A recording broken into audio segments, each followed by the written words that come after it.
What you're looking at here is a 2000 Ford Focus single overhead cam engine, and I wanted to point something out to you. If you have a bad motor mount, which is this thing right here, this causes a lot of vibration in your car. You'll feel it through the steering column on the steering wheel.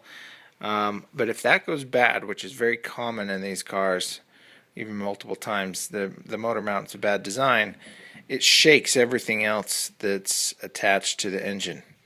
And so one of the things that you want to check, if your car is sputtering, kind of making almost like a chitty chitty bang bang sound, this pipe right here can be broken. This is the EGR valve tube, and it extends quite a bit back there, and it branches off in a few different spots. But there could be minor fractures or a clean break. So I replaced this one, and that was when I discovered that it was the bad motor mount. So if you replace the motor mount, inspect your other components, and if you replace this and you don't replace the motor mount, count on that breaking again. So just something to be aware of. Thanks for watching. Hope that helps.